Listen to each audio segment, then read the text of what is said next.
வெவ்வேறு சூழ்நிலைகளின் கீழ் உயிர் வாழ்கின்றன மற்றும் வெவ்வேறு வழிகளில் உணவை பெறுகின்றன. ஒளிச்சேர்க்கை மூலம் தாவரங்களில் உள்ள தன்னூட்டம் ஊட்டச்சத்து பற்றி நாம் அறிவோம். தங்கள் சொந்த உணவை உருவாக்க முடியாத உயிரினங்கள் சாருண்ணிகள்.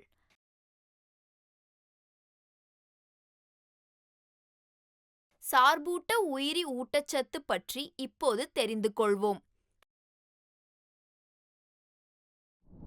நான் 10ஆம் வகுப்பு உயிரியலின் வாழ்க்கை செயல்முறைகள் என்ற பாடத்திலிருந்து சார்பூட்ட உயிரி ஊட்டச்சத்து பற்றி உங்களுக்கு விளக்குகிறேன். கொள்வீர்கள். இந்த தலைப்பை படித்த பிறகு நீங்கள் இதை பற்றி அறிந்து கொள்வீர்கள். அமீபா மற்றும் பாராமீசியத்தில் ஊட்டச்சத்து செயல்முறை. தூத்தும கொத்தானில் ஒட்டுண்ணி ஊட்டச்சத்து.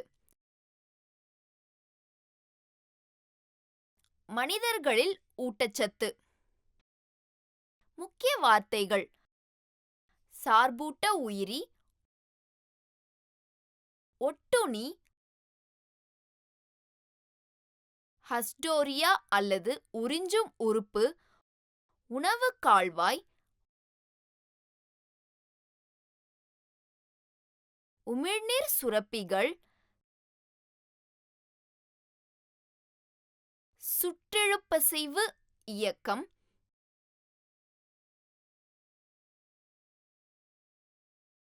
தசைநார், சிறுகுடல் விரல்கள், கூழ்ம பிரிப்பு. சார்பூட்ட உயிரி ஊட்டச்சத்து பற்றிய கருத்து வரைபடத்தை பார்ப்போம்.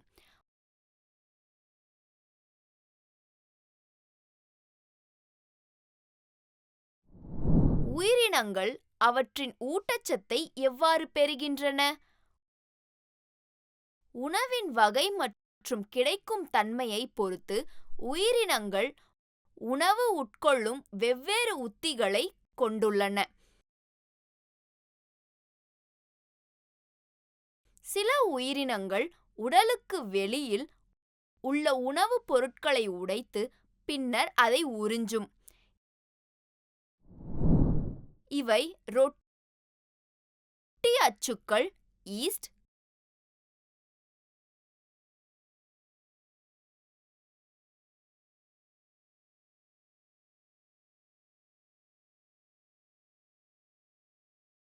காளான்கள் போன்ற மட்குண்ணிகள். வேறு சில உயிரினங்கள் தாவரங்கள் அல்லது விலங்குகளை கொல்லாமல் ஊட்டச்சத்தை பெறுகின்றன. இவை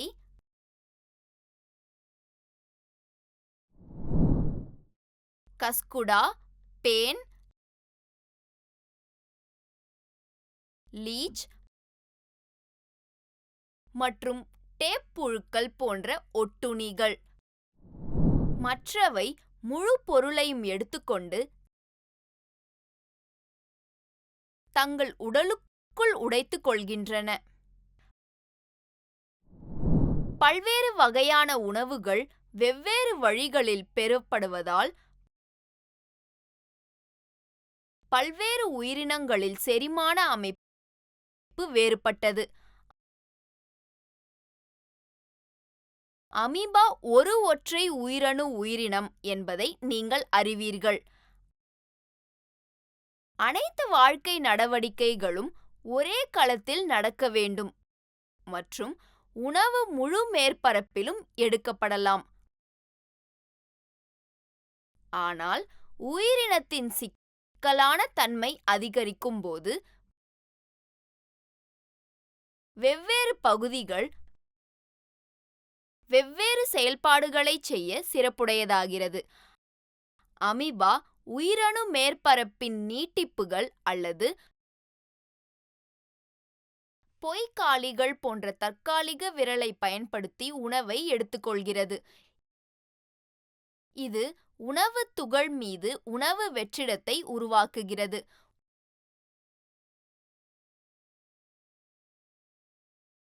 உணவு வெற்றிடத்தின் உள்ளே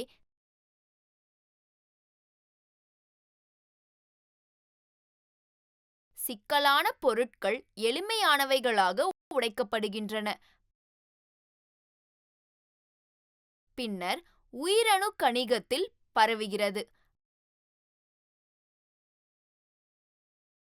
மீதமுள்ள செரிக்கப்படாத பொருள் உயிரணுக்களின் மேற்பரப்புக்கு நகர்த்தப்பட்டு வெளியே வீசப்படுகிறது. பாராமீசியம் ஒரு ஒற்றை உயிரணு ஆகும். உயிரணு ஒரு திட்டவட்டமான வடிவத்தை கொண்டுள்ளது. உணவு ஒரு குறிப்பிட்ட இடத்தில் எடுக்கப்படுகிறது. உணவு உட்செலுத்தப்படும் கலத்தின் முழு மேற்பரப்பையும் உள்ளடக்கிய சிலியாவின் இயக்கத்தால் உணவு இடம் அல்லது உயிரணு கணிதத்திற்கு நகர்த்தப்படுகிறது. தூத்தும கொத்தான் ஒட்டுண்ணி ஊட்டச்சத்து. டாடர் அல்லது கஸ்குடா என்பது இலைக்களற்ற இரட்டை பிறப்பு ஒட்டுண்ணி தாவரமாகும். இதில் பச்சையம் இலை மற்றும்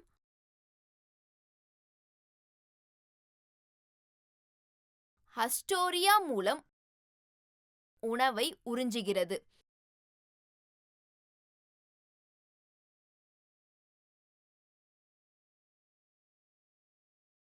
இவை வேர் போன்ற அமைப்புகளாகவும் அவை புரவலன் தாவரத்தின் திசுக்களில் ஊடுருவி அதை கொல்லக்கூடும். டாடரின் தண்டுகள் போன்ற மெல்லிய சரம் மஞ்சள், ஆரஞ்சு, இளஞ்சிவப்பு அல்லது பழுப்பு நிறத்தில் இருக்கலாம் மற்றும் இலைகள் சிறிய செதில்களாக குறிக்கப்படும். டாடர் மலர்கள் கொத்து போன்ற முடிச்சுகளில் உருவாகி மஞ்சள் அல்லது வெள்ளை பனி போன்ற இதழ்களை கொண்டிருக்கும்.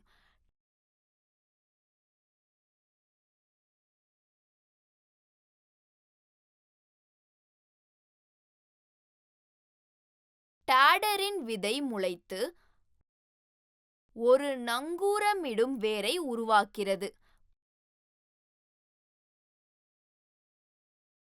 பின்னர் அது ஒரு புரவலன் தாவரத்தை அடையும் வரை சுழல் முறையில் வளரும் ஒரு மெல்லிய தண்டை அனுப்புகிறது. பின்னர் அது புரவலன் தாவரத்தின் தண்டை சுற்றி கயிறுகள் மற்றும் ஹஸ்டோரியாவை உருவாக்குகிறது. இது அதன் வழியாக ஊடுருவுகிறது. புரவலன் தாவரத்தின் சைலேமிலிருந்து ஹஸ்டோரியா வழியாக நீர் எடுக்கப்படுகிறது. மேலும் அதன் புளோமில் இருந்து ஊட்டச்சத்துக்கள் எடுக்கப்படுகின்றன. இது தண்டுகளை சுற்றி சுழன்று புதிய ஹஸ்டோரியாவை உருவாக்குகிறது மற்றும் புரவலன் தாவரங்களை அடர்த்தியாக சிக்கலாக்கிய வலையாக மூடுகிறது. மனிதர்களில் ஊட்டச்சத்து. மனித செரிமான அமைப்பு மிகவும் சிக்கலானது. பல்வேறு செரிமான சாறுகள் மற்றும் நொதிகளை பயன்படுத்தி வெவ்வேறு பாகங்கள் ஈடுபட்டு வெவ்வேறு செயல்பாடுகளை செய்கின்றன.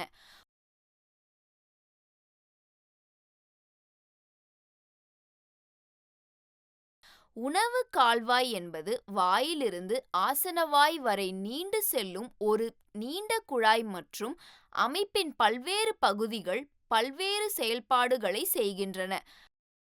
மனித செரிமான அமைப்பின் ஓட்ட விளக்கப்படத்தை கவனிப்போம்.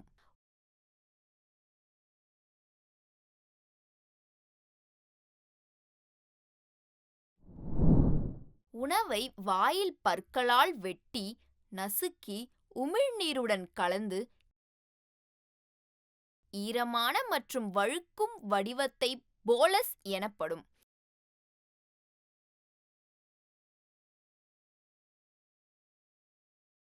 இந்த செயல்முறை மெல்லுடல் என்று அழைக்கப்படுகிறது. உமிழ்நீர் 3 ஜோடி உமிழ்நீர் சுரப்பிகளால் சுரக்கப்படுகிறது.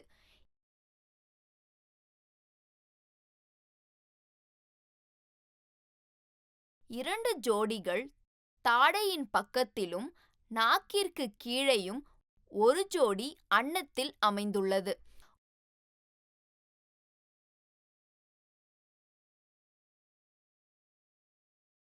உமிழ்நீரில் அமிலேஸ் அல்லது டியாலின் என்ற நொதி உள்ளது. இது சிக்கலான மாவுச்சத்துக்களை எளிமையானதாக உடைக்க உதவுகிறது. உணவை கலந்து அடுத்த பகுதிக்குள் தள்ள நாக்கு உதவுகிறது. கீழ்த்தாடை இந்த முழு செயல்முறைகளிலும் உதவுகிறது.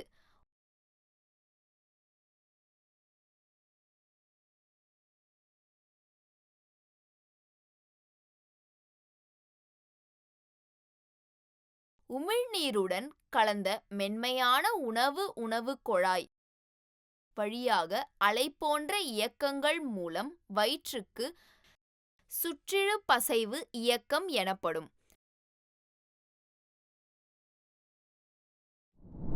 வயிற்றில் உணவு இரைப்பை சாறு மற்றும் HCl உடன் கலக்கப்படுகிறது.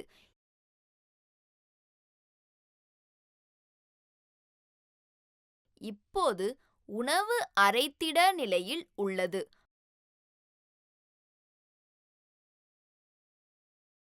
பெரும்பாலான புரதங்கள் இரைப்பை சுரப்பு காடி மூலம் சிறிய மூலக்கூறுகளாக உடைக்கப்படுவதால் உணவின் செரிமானம் தொடர்கிறது. பகுதியளவு உடைந்த புரதங்கள் மற்றும் மாவுச்சத்துக்கள் மென்மையான மெலிதான பொருளின் வடிவத்தில் உள்ள உணவு இரைப்பை குழம்பு என்று அழைக்கப்படுகின்றது. இப்போது உணவுப் பொருள் வயிற்றிலிருந்து சிறுகுடலுக்கு செல்கிறது.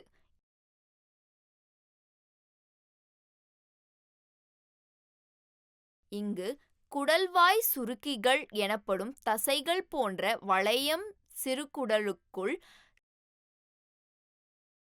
செல்லும் பாதையை திறக்க தளர்கிறது.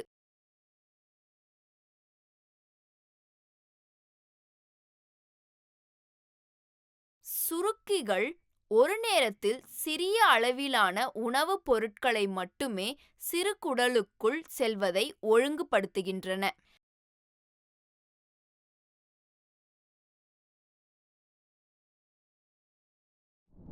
சிறுகுடல் என்பது உணவு கால்வாயின் மிக நீளமான பகுதியாகும்.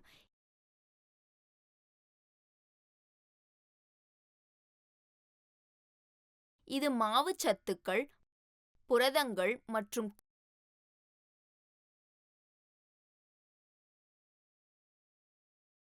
கொழுப்புகளின் மேலும் செரிமானத்தின் தளமாகும். இந்த நோக்கத்திற்காக இது கல்லீரல் மற்றும் கணையத்தின் சுரப்பை பெறுகிறது.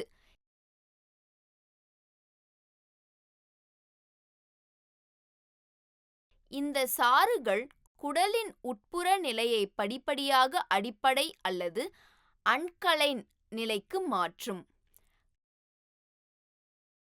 கல்லீரலில் இருந்து சுரக்கும் பித்த சாற்றின் உதவியுடன் கொழுப்புகளை சிறிய உருண்டைகளாக மாற்றுவதன் மூலம் ஜீரணிக்கப்படுகிறது.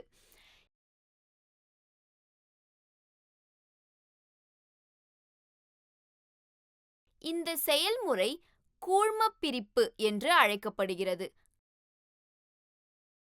கணையத்திலிருந்து சுரக்கும் கணையச் சாற்றில் புரதச் செரிமானம் மற்றும் கொழுப்புகளுக்கான கொழுமிய சிதைப்பி போன்ற நொதிகள் உள்ளன.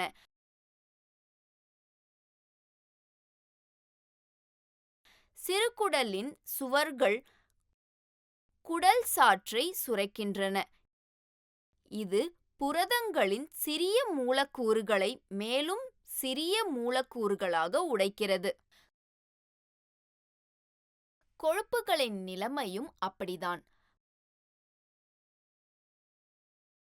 வாயில் ஆரம்பித்த மாவுச்சத்து செரிமானம் வயிற்றில் ஏற்படவில்லை.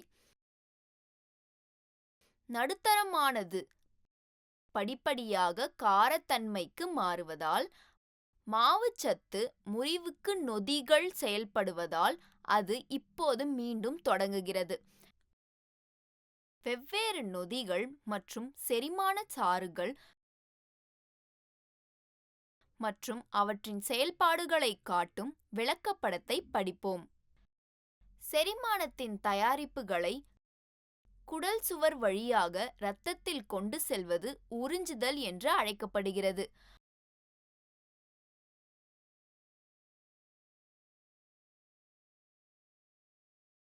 உட்புறமாக குடல் சுவர் சிறுகுடல் விரல்கள் என்று அழைக்கப்படும் விரல் போன்ற பல கணிப்புகளை கொண்டுள்ளது.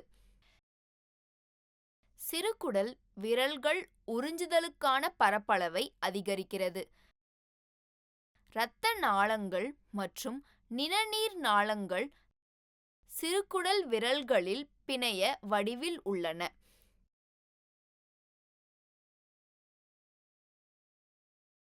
செரிமான பொருட்கள் முதலில் சிறுகுடல் விரல்களிலும் இங்கிருந்து இரத்த நாளங்கள் மற்றும் நிணநீர் நாளங்களிலும் உறிஞ்சப்படுகின்றன.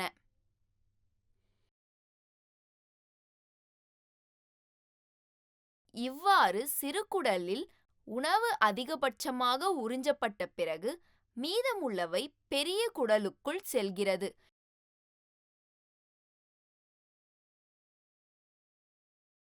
இங்குள்ள பெரும்பாலான நீர் இந்த பொருளிலிருந்து எடுக்கப்படுகிறது.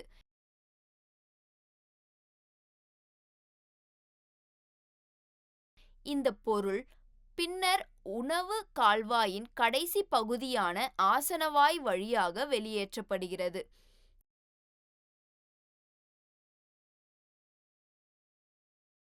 உடலிலிருந்து செரிக்கப்படாத பொருள் ஆசனவாய் வழியாக வெளியேறுவது மலம் கழித்தல் என்று அழைக்கப்படுகிறது. ஆசனவாயிலிருந்து வெளியேறும் உணவில் கணிசமான அளவு புரதங்கள், கொழுப்புகள் மற்றும் மாவுச்சத்துக்கள், கரடுமுரடான பொருட்கள் அல்லது மாவுச்சத்துக்கள் அல்லது புரதங்களின் நார்ச்சத்துக்கள் உள்ளன. நினைவில் வைத்துக் கொள்ளுங்கள்,